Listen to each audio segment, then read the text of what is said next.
Demara Venus, Demara Ghetto Goddess, Demara the Astrologer.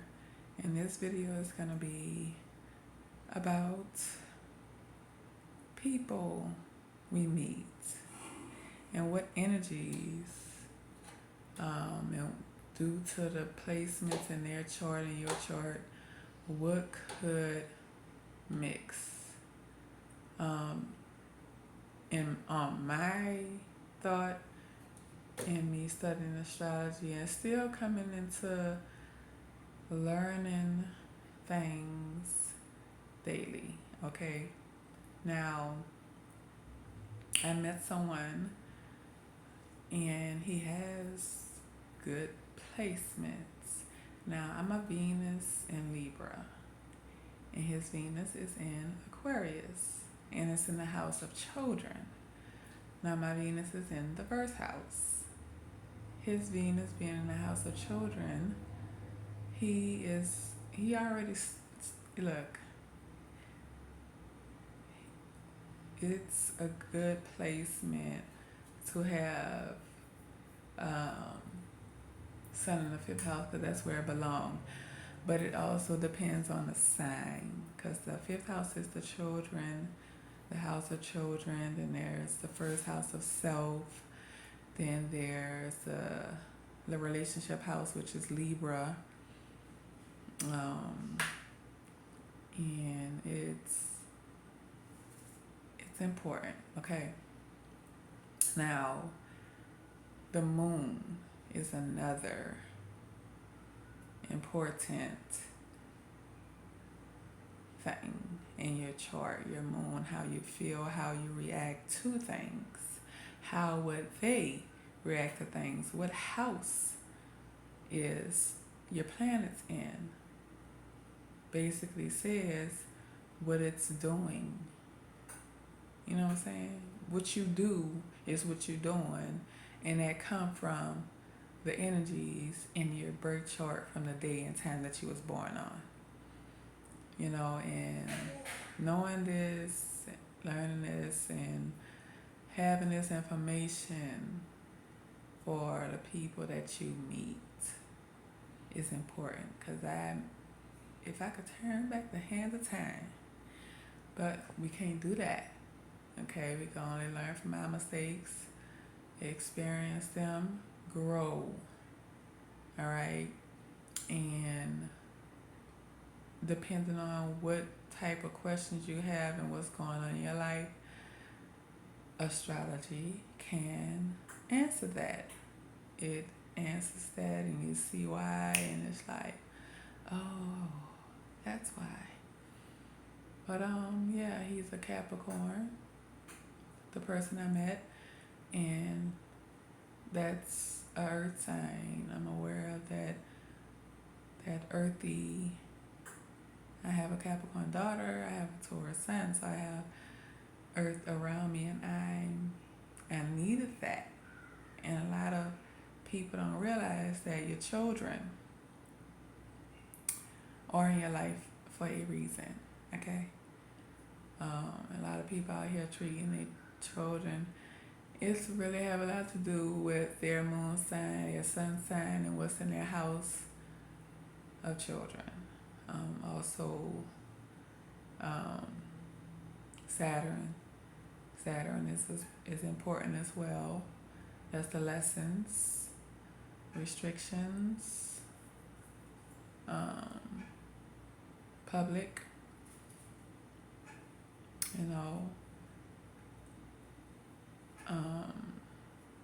it's not good for, it depends on the person's chart. I'm not going to say, because they have people that discipline their children outside and discipline their children at home. It discipline their children on certain things depending on where their Saturn is, where their children's Saturn is.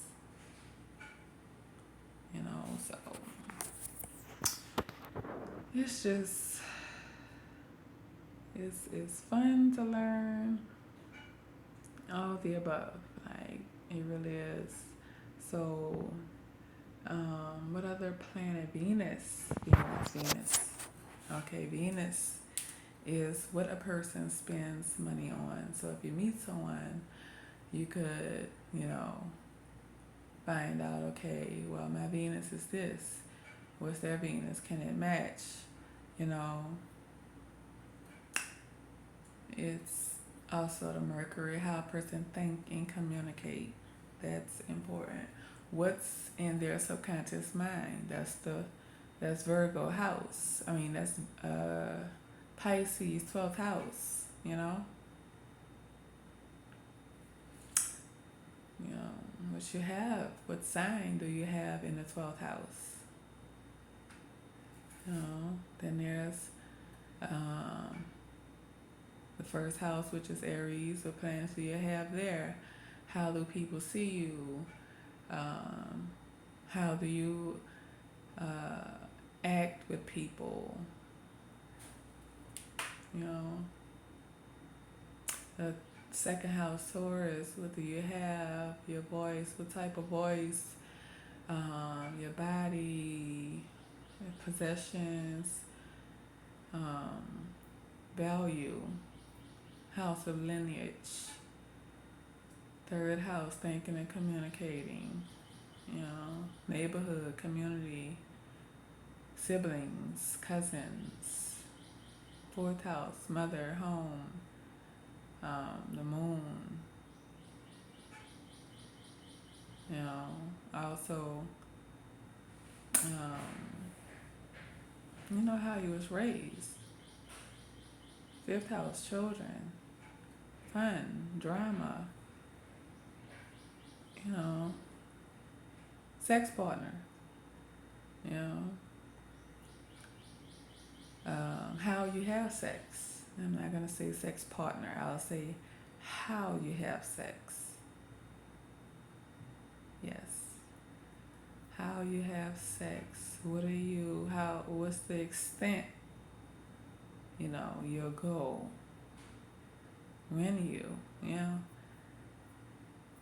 Sixth house, service. What type of service do you give people? What type of service do you do?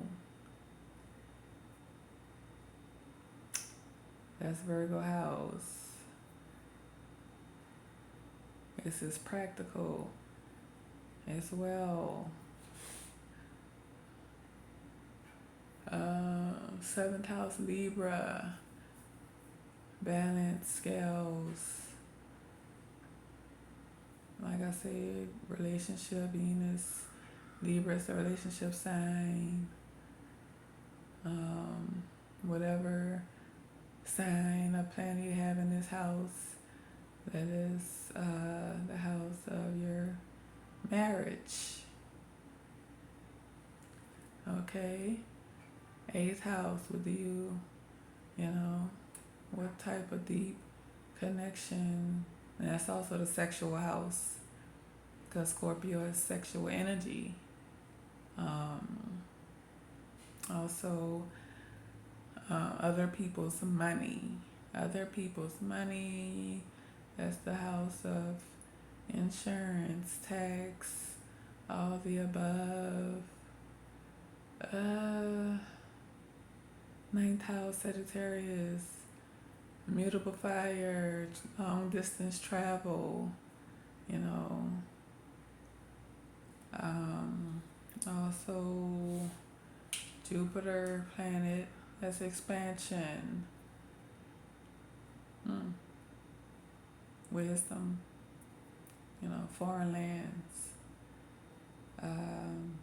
10th house, Capricorn, that's the house of career, the public viewing, public eye.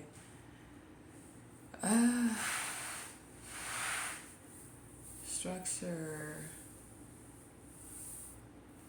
that's the earth house.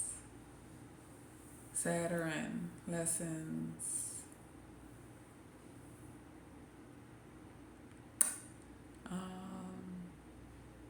11th house is Aquarius.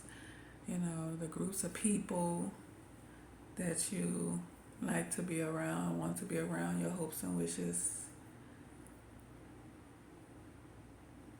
Also the house of aunts and uncles,